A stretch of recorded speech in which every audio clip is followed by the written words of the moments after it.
Where there's a party, there's usually cake. This colorful cake is consumed on Old Christmas Day and is connected to the three visitors of a certain baby many, many years ago. It will remind you of a certain Shakepeare play about turning the world upside down. If you find its treasure, then prepare for an extra bit of fun and frivolity. So grab your fork and get ready for feasting, because we're exploring the history and origins of King Cake.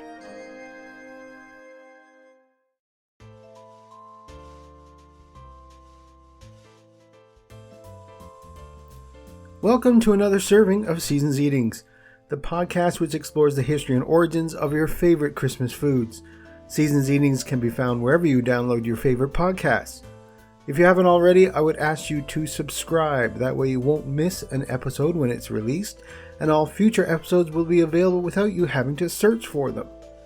If you can, please take a minute and leave me a 5-star review. I would greatly appreciate it. Reviews help others find the podcast and help me know that you're enjoying what I'm doing.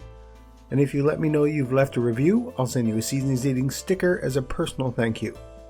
Season's Eatings can also be found on Facebook, Instagram, YouTube, and Twitter. All the links can be found in the show notes, which can be found on seasonseatingspodcast.com. Finally, you can let me know how I'm doing, leave a suggestion for future episodes, or just say hello at seasonseatingspodcast@gmail.com.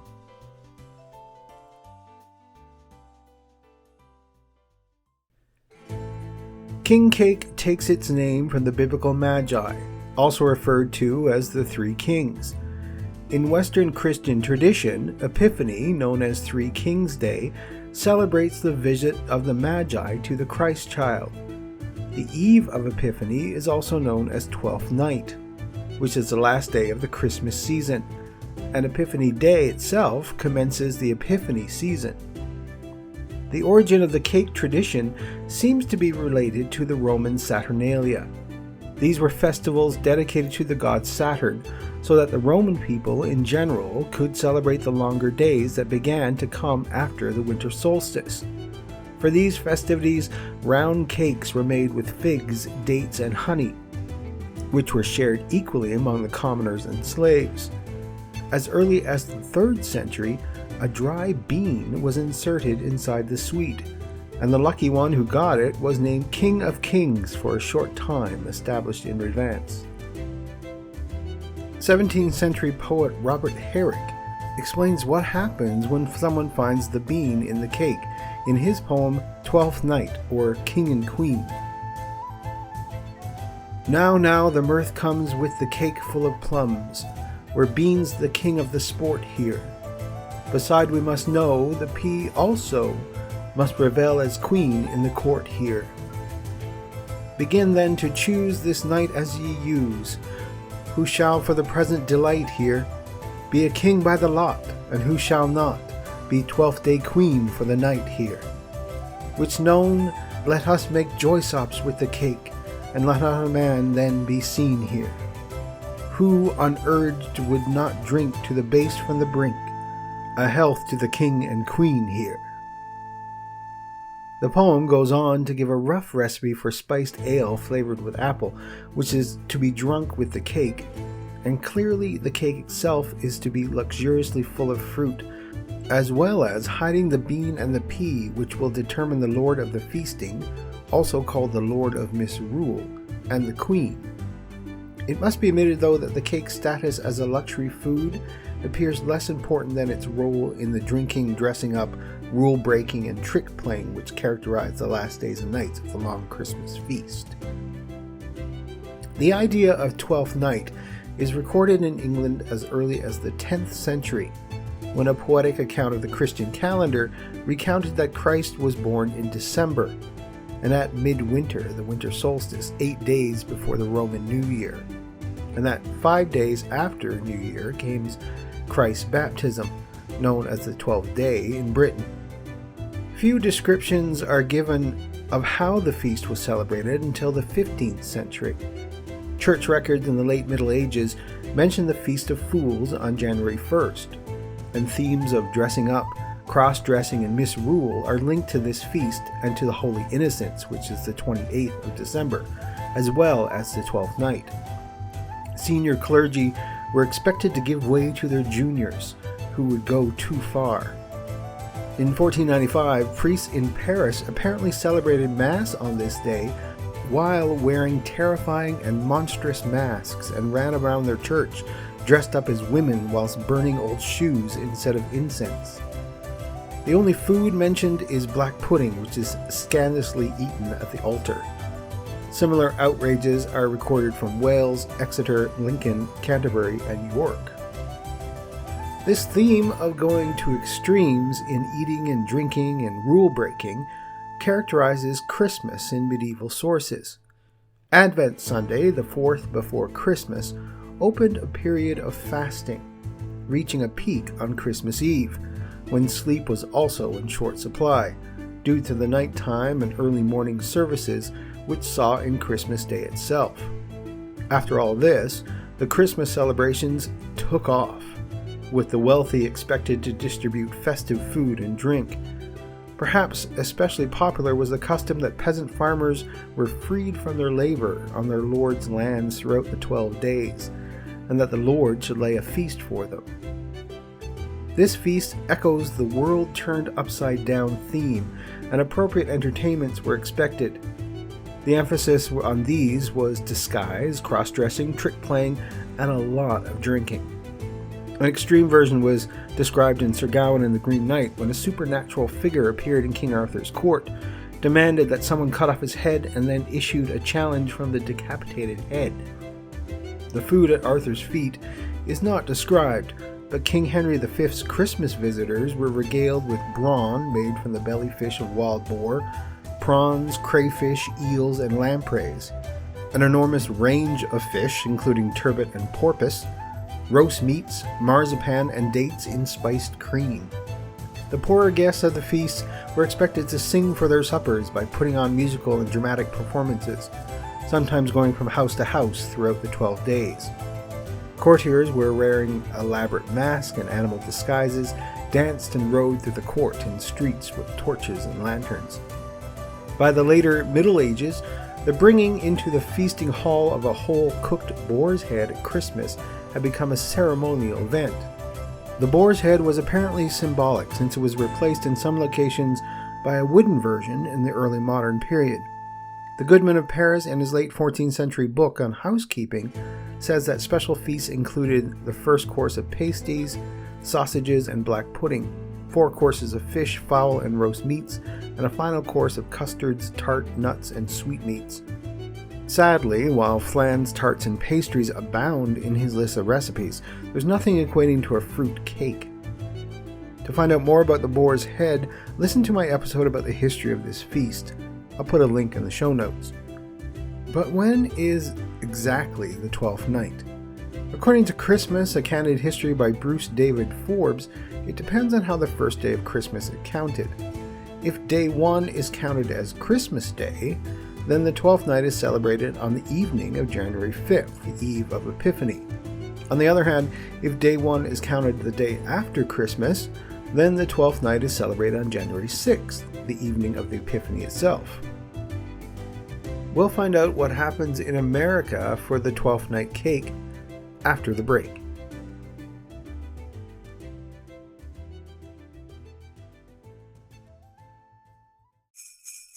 I'm Chris. I'm Brian. I'm John.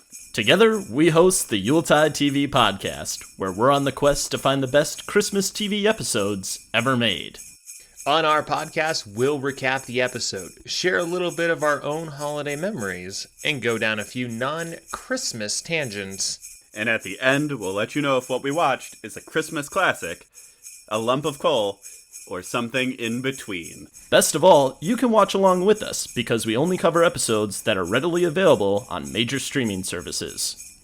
We like our eggnog spikes, so get ready for some hot takes served with a healthy dose of Christmas cheer. Tune in for our Season 2 lineup reveal on November 2nd, and then look for new episodes every Monday, Wednesday, and Friday from November 23rd, which is legally Thanksgiving, until Christmas Day. Our podcast may not be for everyone, but no matter what, We're glad you're alive.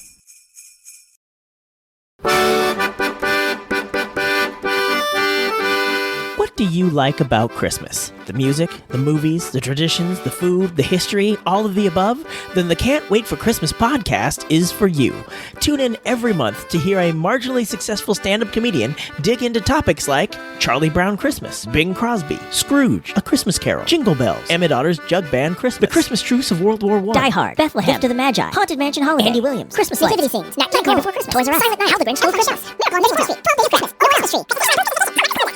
Actually, it's going to take way too long to cover all the stuff we've talked about. Just join us at Can't Wait for Christmas Pod on the 25th of every month for the Can't Wait for Christmas podcast, where our motto is, keep laughing all the way.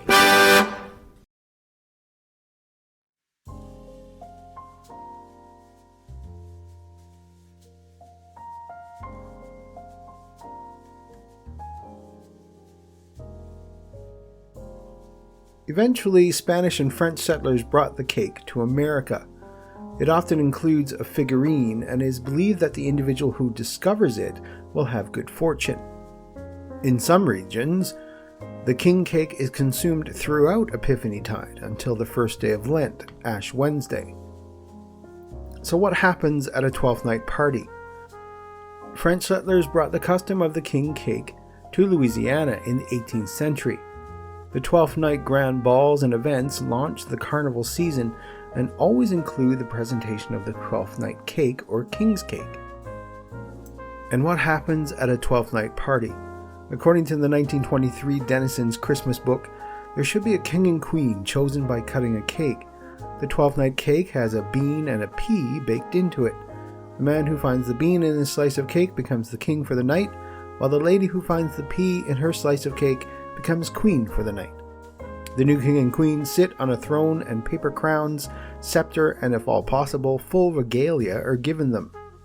The party continues with games such as charades, as well as eating, dancing, and singing carols. For large 12th night celebrations, a costume party is suggested.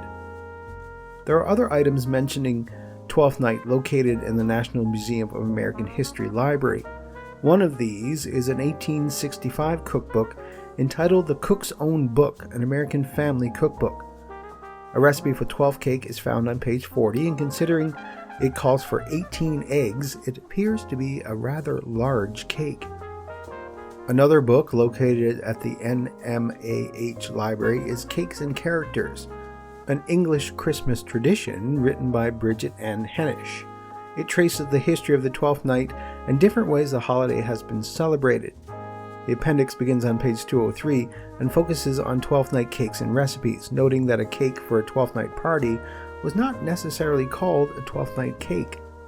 Instead, it might have had a name such as a bride's cake or a great cake, among others.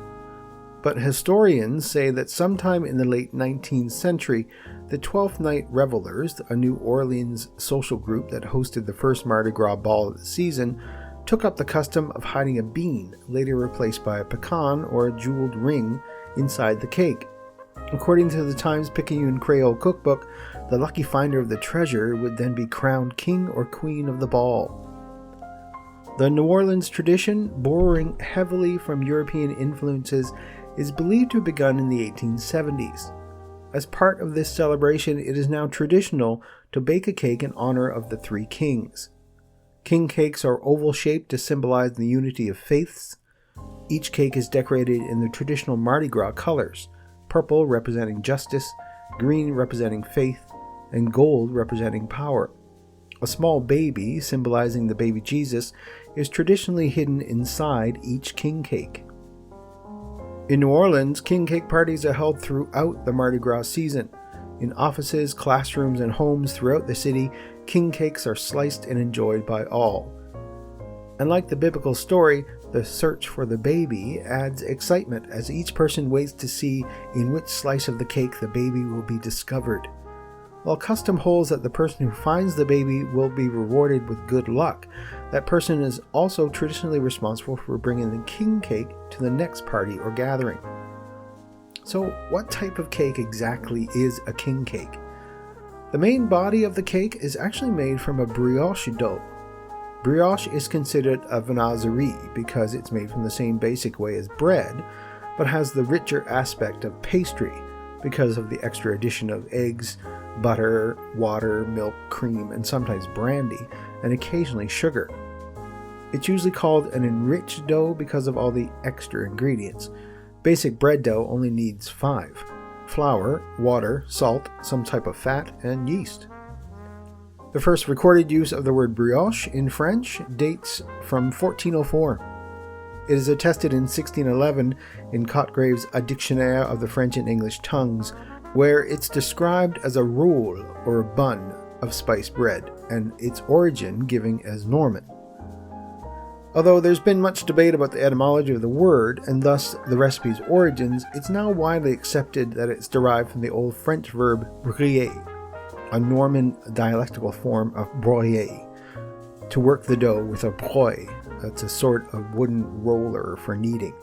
The suffix oche or oche is a generic deverbal suffix.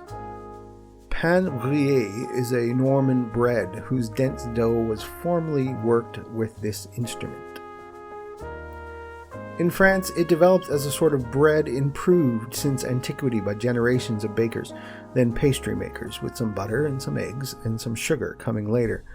It developed from the blessed bread of the church, which gradually became of better quality, more and more costly, less and less bread, until becoming savory brioche. In the 17th century, pâté à tarte briochée, or a pain à brioche pauvre, meaning poor, using only 3 eggs and 250 grams of butter for 1 kilo of flour, was introduced. The terms pain béni or brioche were sometimes used together or virtually interchangeably. So, for example, in another 17th century recipe entitled pain béni et brioche, it begins with a lighter, cheaper version of blessed bread, calling for a pound of fresh butter and soft cheese, but no eggs, for a pail of flour, and goes on to describe a more delicate that we call cousin, which uses 3 pounds of butter, 2 kinds of cheese, and a royal pint of eggs for the same amount of flour, as well as some good milk if the dough is too firm. However, sourdough and brewer's yeast preparations would remain common well into the next century, with blessed bread more and more often replaced by brioche in the 18th century, where those from Gisors and Gournay, great butter markets, were the highly regarded. For the wealthy, from the time of Louis XIV onwards, butter, in widespread use at least in the northern half of France, was the secret in making brioche. In Gisors, on market days, they produce up to 200 or 300 kilos of brioche. Using this brioche base, the traditional king cake is made from twisted strands of cinnamon dough, covered by poured sugar and sprinkled with purple, green, and gold colored sugar. Today, many additional varieties of king cake are also available by adding cream cheese or other fillings to the traditional king cake. Poppy Tooker, a preeminent New Orleans food expert and host of Louisiana Eats on NPR, tells that the big king cake revolution came along in the 1940s, thanks to a baker named Donald Entringer and a chance encounter. His bakery, Mackenzie's, was one of the biggest and most famous commercial bakeries in the 20th century New Orleans. By 1950, king cake had become such a fixture of the Mardi Gras season, served over and over between King Day and Fat Tuesday, that people increasingly turned to commercial bakeries like Mackenzie's to source their cakes. One day, Entringer was approached by a traveling salesman who had with him little porcelain dolls from France, about the size that would fit in a dollhouse. He had a big overrun on them, so he said to Entringer, "How about using these in the king cake?" That sort of entranced them, and he began baking the porcelain dolls into the cake. Entringer got permission from the health department to bake dolls into the cake, the Time-Picayune reports. After a while, Tooker says, Entringer ran out of porcelain dolls. So he went down to the French Quarter, where he found the little plastic king cake baby we know today from an importer. And so, little plastic babies became the absolute positive rule. The babies are now indeed ubiquitous and come in a rainbow of colors, from somewhat realistic pink and brown to green, purple, and gold. But recently, bakeries have stopped baking the baby into the cake. leaving it in the center of the oval for revelers to insert discreetly before serving. Apparently, the idea of baking a piece of plastic in food doesn't go over as well anymore. Tucker sees this as a small tragedy. We become such a litigious society that nobody will put the baby inside the king cake anymore. It's really kind of sad. Yet, in an intriguing reversal, a New Orleans woman has revived the tradition of using a porcelain baby. Alberta Lewis sells porcelain figurines in Hadel's Bakery and comes up with a new design every year. And we're told by a friend in Mexico City where Rosca de Reyes are now jammed with plastic babies, that porcelain is making a comeback there too. In France, Galette de Roi translates literally as cake of kings, and is a flaky pastry cake made from puff pastry and typically filled with a frangipane almond cream. A decorative pattern is scored on the top before baking, and sometimes the finished cake is topped with a paper crown, and traditionally there's a bean hidden inside. The bolo rei, a Portuguese version of the king cake, is also ring-shaped and filled with candied fruit and sometimes nuts. And Bulgaria's benitsa is generally served on New Year's Eve, and also on other special occasions like weddings or festivals. It consists of sheets of phyllo dough wrapped around soft cheese and contains charms as well as written fortunes. The common denominator between all of these cakes is that they have a small trinket or figurine hidden inside, and whoever finds the trinket in their slice of cake gets to be king for a day, and is also said to have good luck.